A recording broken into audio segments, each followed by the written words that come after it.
마태복음과 또 복음서의 내용들을 통해서 또 주님의 은혜를, 예수님이 어떠한 분이신지, 또 우리를 어떻게 사랑하시는지, 우리에게 어떤 은혜를 베푸시는지 좀 경험하고 묵상할 수 있는 시간들 되었으면 좋겠습니다.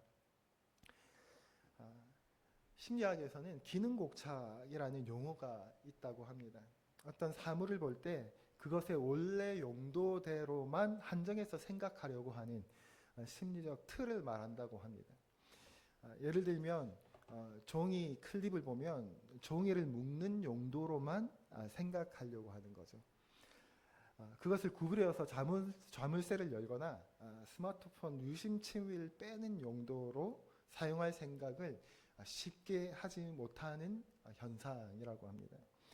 오늘 본문에 등장하는 베드로와 안드레 그리고 야고보, 요한은 갈릴리 바다에서 평생 고기를 잡던 사람들입니다. 이들의 삶은 철저히 기능적 고착에 빠져 있었습니다. 그들에게 그물은 오직 물고기를 잡아서 생계를 유지하는 도구였고, 바다는 그저 일터일 뿐이었습니다. 자신들의 인생, 그러니까 자신들의 삶 역시 그 바다에서 고기를 잡다가 끝날 것이라고 여겼을 것입니다. 그런데 오늘 본문에서 예수님께서 그들에게 다가오셨습니다. 그들의 고착된 인생을 어떻게 하십니까? 완전히 깨트리십니다.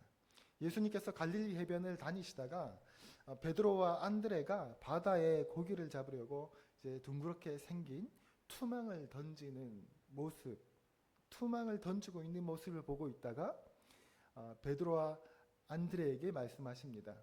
나를 따라오라고 말씀하시는 그 장면인 거죠. 우리 4장 19절을 한번 보면요, 이렇게 기록하죠. 말씀하시되 나를 따라오라. 내가 너희를 사람을 낚는 어부가 되게 하리라 하시니. 주님은 그들을 다른 직업을 주신 것이 아니에요. 다른 직업을 부여하신 것이 아닙니다. 그들의 존재 목적 자체를 그냥 완전히 어떻게 하십니까? 재창조하는 모습을 보여주십니다.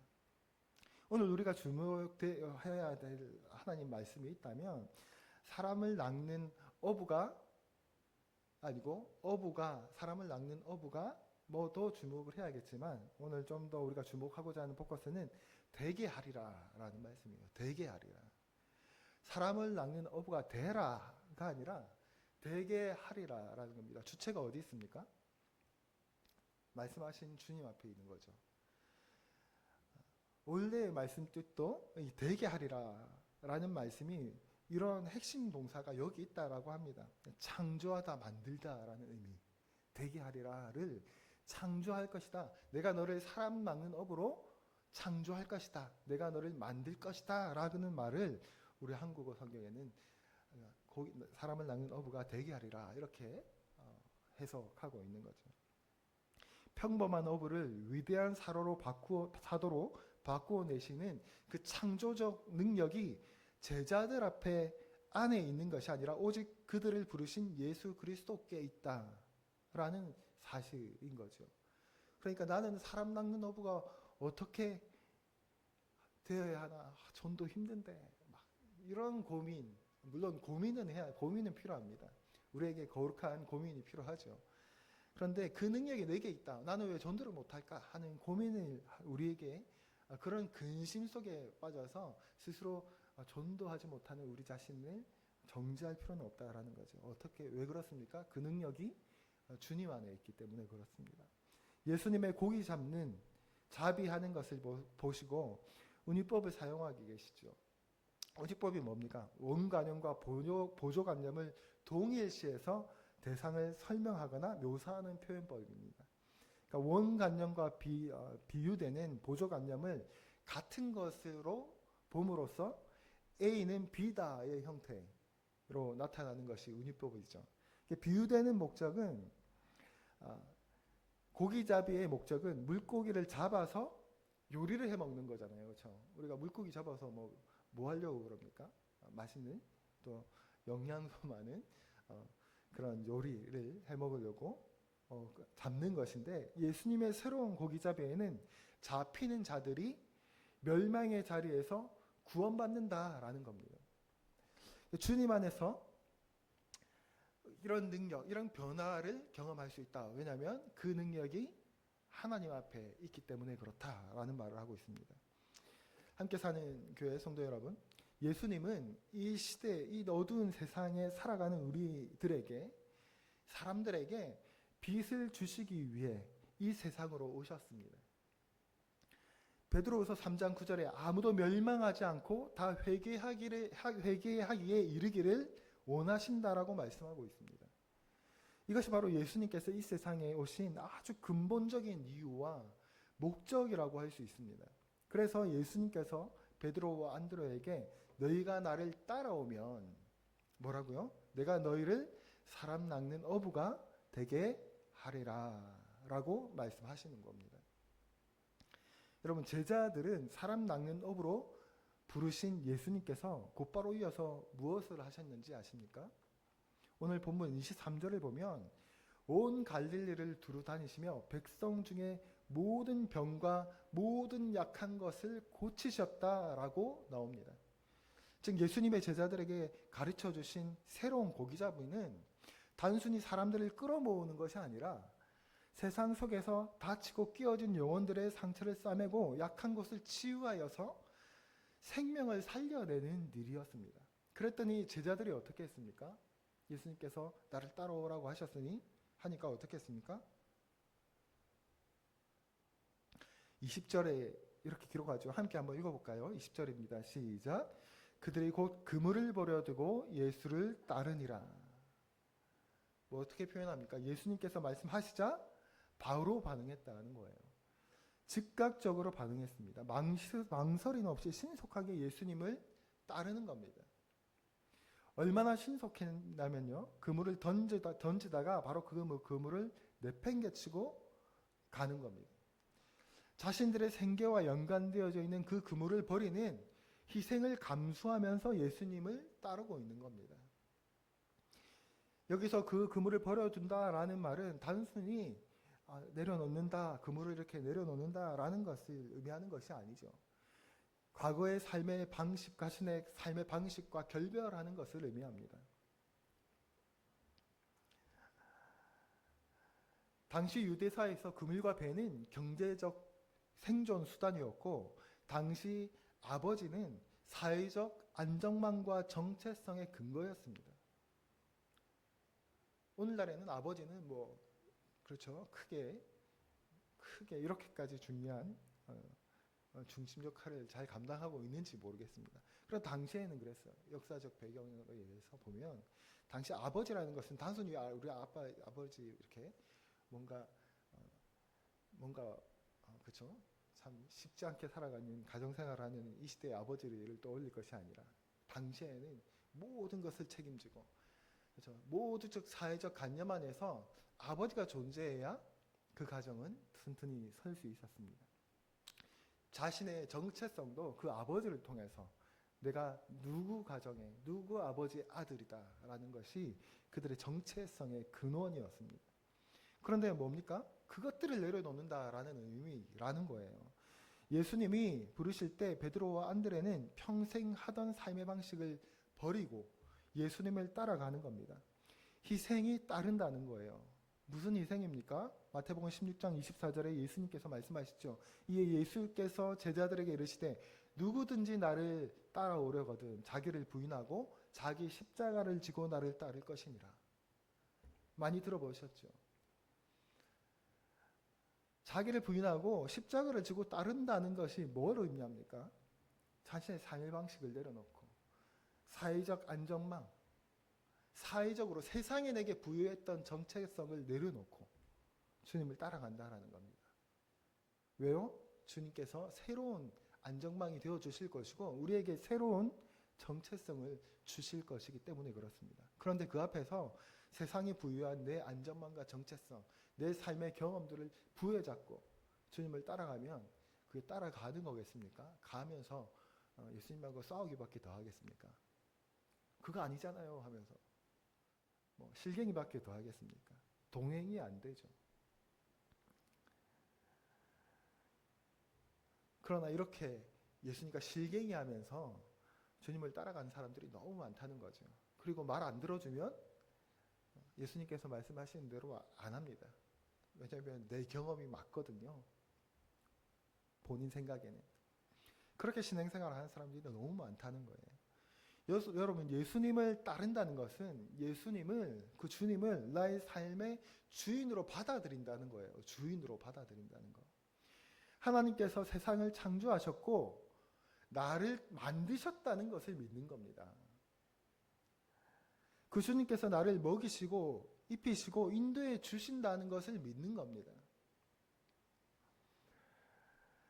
인간 부모님은 우리를 정말로 사랑하시지만 부족함이 있지요. 그러나 그 주님께서는 나를 사랑하실 때 끝까지 사랑하실 것이라고 믿고 예수님께서 시킨 대로 하면 아무런 희망이 없던 우리의 삶에 빛과 소망이 될 것이라는 것을 믿는 거예요. 그리고 나서도 예수님께서 또 가시다가 또 야고보와 형제 요한이 아버지 세베대와 함께 배에서 해초 같은 거로 그 그물을 떼면서 그 그물을 정리하고 있는 그물을 정리하고 있는 야고보와 요한을 딱 이제 보신 겁니다. 그러니까 야고보와 요한 그리고 요한에게 너희도 나를 따르라 했겠죠. 똑같이 그렇게 말씀하셨습니다. 역시 야고보와 요한도 배를 그대로 버려두고 심지어는 아버지도 두고 예수님을 따라갔다라고 기록하고 있습니다.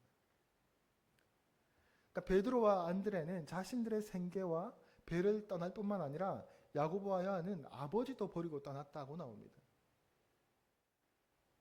방금 조금 전에 말씀드렸죠. 아버지는 당시에는 자신의 사회적 안전망이자 정체감이었습니다.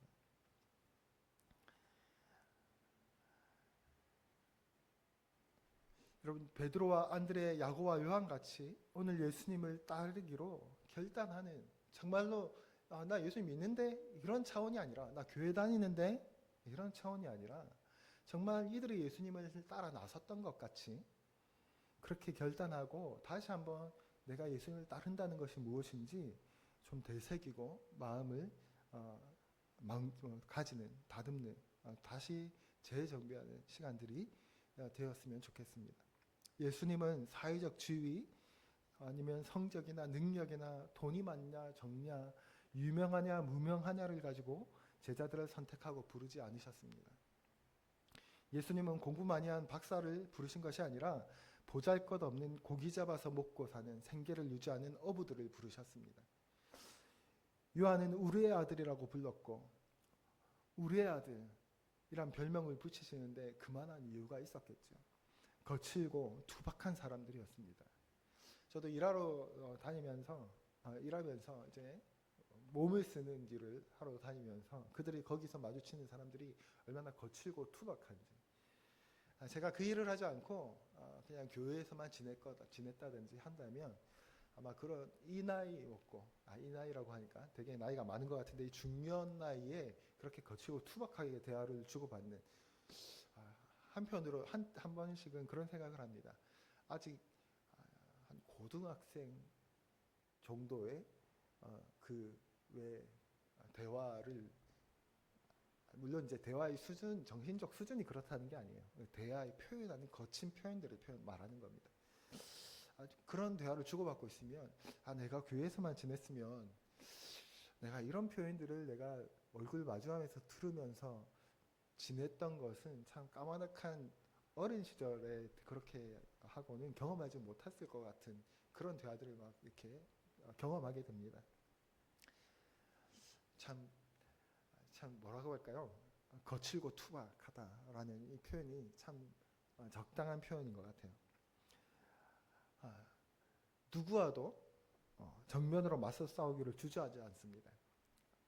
본인이 맞다라고 생각하면 굽히지 않습니다. 그 거칠고 투박한 대화가 그대로 튀어나오는 거죠. 오히려 그런 기회를 바라는 사람들이라고 해야 할지도 모르겠습니다.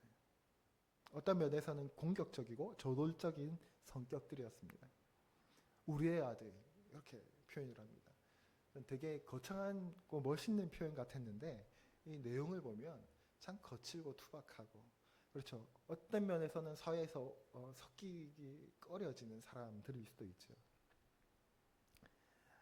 그런데 뭐라고 합니까? 오늘 예수님께서는 그런 사람들을 부르셨다라는 거예요.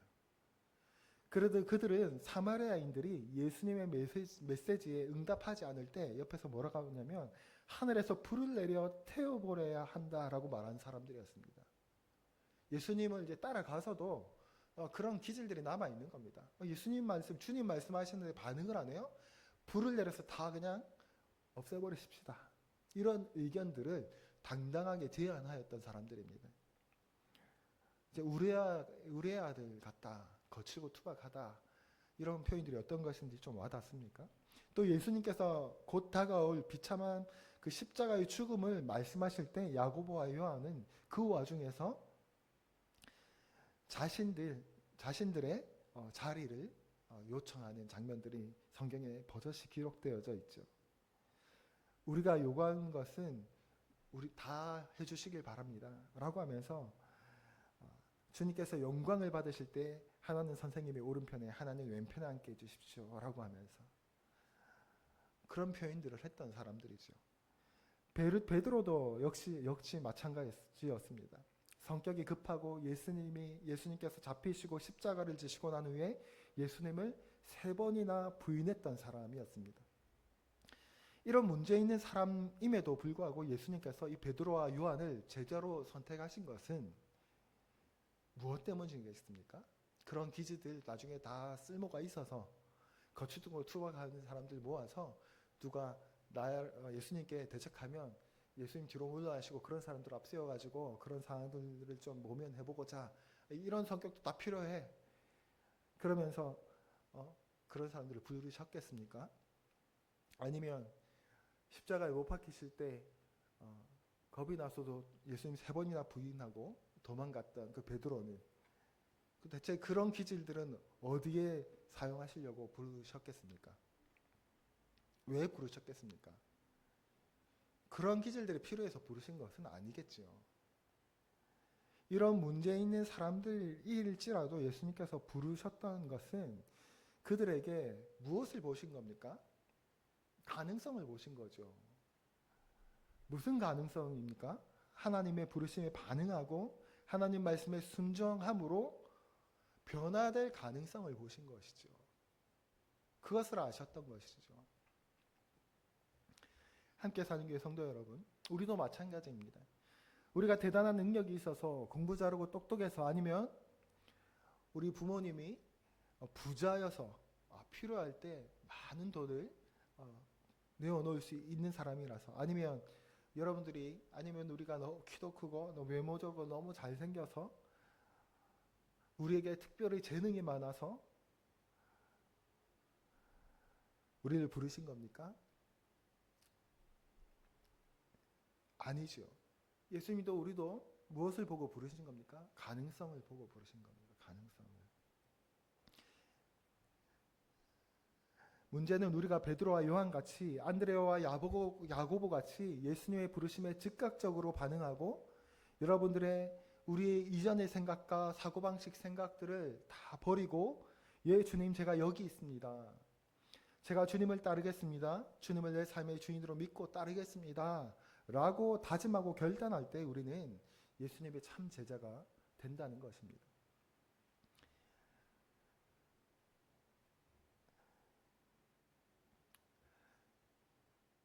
그런데 우리가 아까도 보았다시피 참 이런 본문을 설교하거나 말씀을 나눌 때는 꼭 짚고 넘어가는 것이 하나 있는데요. 그것이 뭐냐면 아버지도 버려, 가족도 버려, 이런 말씀들이죠.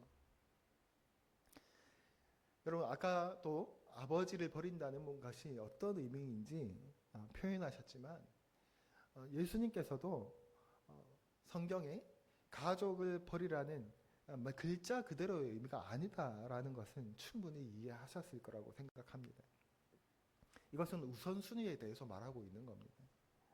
예수님을 따르는 일에 대해서 절대적인 믿음, 예수님을 믿는 것에 있어서 만약에 부모님께서 믿지 마 라고 한다면 안 믿어도 되는 것, 예수님은 우리 엄마 아빠가 믿지 마라고 하면, 우리 가족이 믿지 마라고 하면 안 믿어도 되는 것, 그런 차원의 신앙과 믿음이 아니다라는 거죠.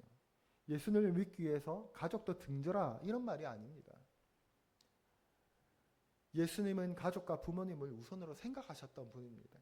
마태복음 5장 27절 32절을 보면 가정을 끝까지 지키기 위해서 율법을 주시는 겁니다.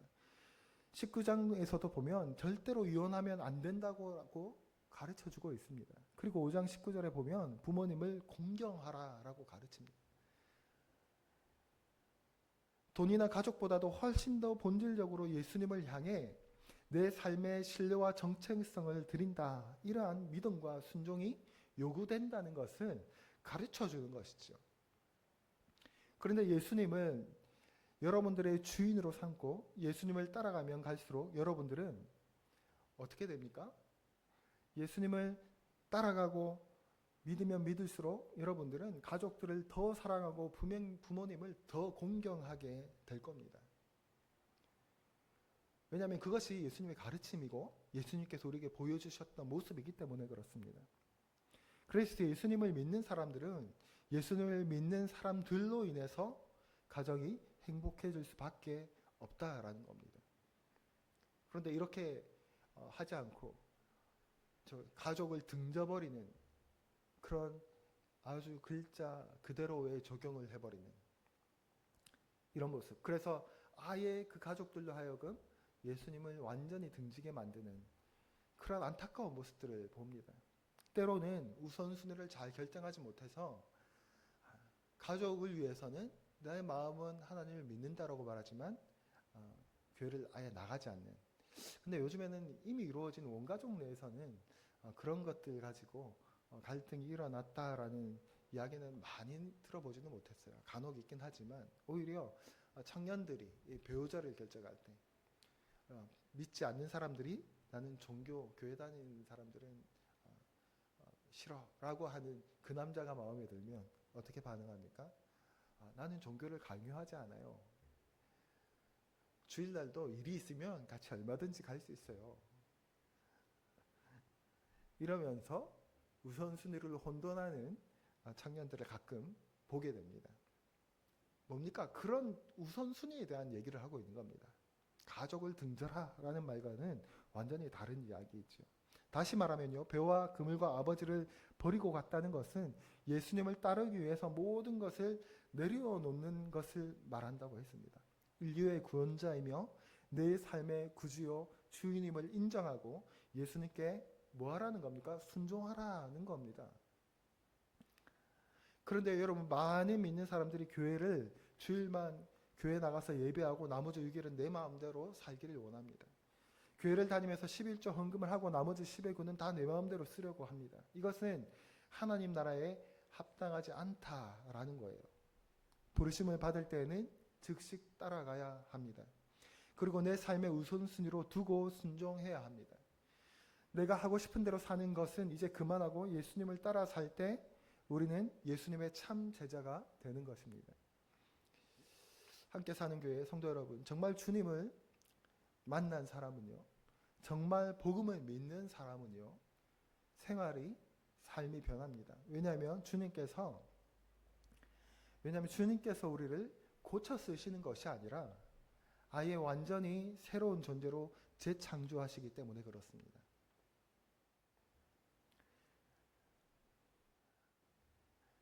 그렇게 되면 하나님께서 여러분들을 어떻게 사용하시겠습니까? 여러분들은 천국 복음을 전파하게 하고 여러분들을 통해서 모든 약한 것들을 고치시고 여러분들의 인생의 수많은 사람들이 여러분들을 따르게 될 겁니다. 이 말은 또 수많은 사람들이 몰려와서 나를 교주처럼 모실 겁니다. 이런 뜻으로 이해하시는 분은 없으시겠죠?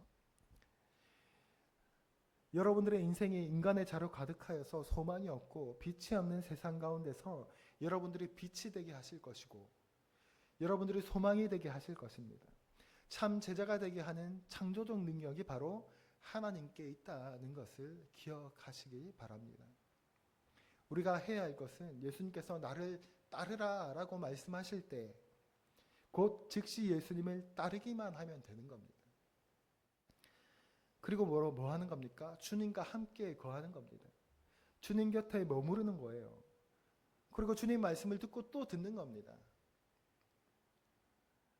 나를 새로운 존재로, 그렇죠, 새로운 고기를 잡는 업으로 변화시키시는, 재창조하시는 능력은 그 주님 앞에 있기 때문에 그렇습니다. 우리가 해야 할 것은 그 주님을 따르고, 즉시 따르고, 그 주님과 함께 머무르고 주님의 말씀을 듣고 또 듣는 거예요. 우리가 해야 할 일은 그것입니다. 그리고 그것을 즐거워하는 거예요. 내가 내 인생을 어찌 해보려는 불안과 걱정들은 내려놓으시길 바랍니다. 전 청소년 사역을 하면서도 청소년들에게 이런 말씀을 자주 하였습니다. 앞으로 뭘 해야 될지 모르겠으면 교회에 열심히 나와서 일단 교회에 붙어서 하나님 말씀을 듣고 배우라고 말합니다. 그게 무슨 관련이 있을까? 그게 무슨 연관이 있을까? 라는 생각을 할 수 있지만 주님을 알아가면 알아갈수록, 주님 곁에 머무르면 머무를수록 그의 인생은 어떻게 나아가야 할지, 그가 어떻게 세상을 살아가야 할지는 우리가 세상은 이런 거야 안 가르쳐도 됩니다. 주님께서 그 존재 자체를 재창조하실 것이기 때문에 그렇습니다.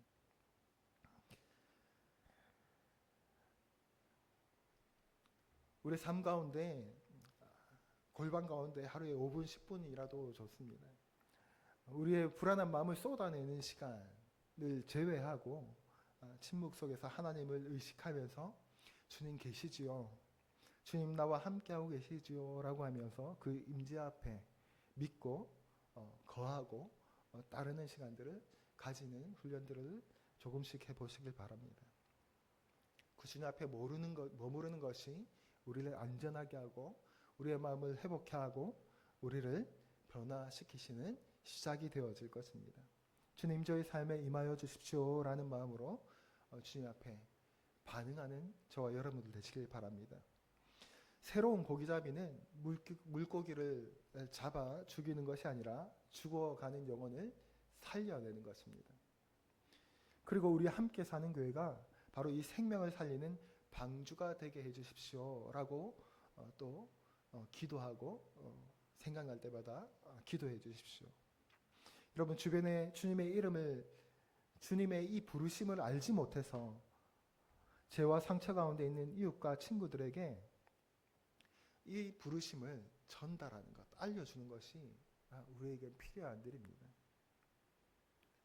그러기 위해서 우리는 다음 주에 떡볶이는 핑계고의 자리로 여러분 이웃과 지체들을 초대해 주십시오. 그것이 진정 상처 입은 영혼을 건져내어 그리스도의 치유로 인도하는 그 진정한 고기잡이로의 삶의 첫 걸음이 될 것입니다. 오늘 예수님의 이 음성에 반응하는 함께 사는 교회 성도 한 분 한 분 여러분들이 되시기를 간절히 바라고 기도드립니다. 기도하겠습니다.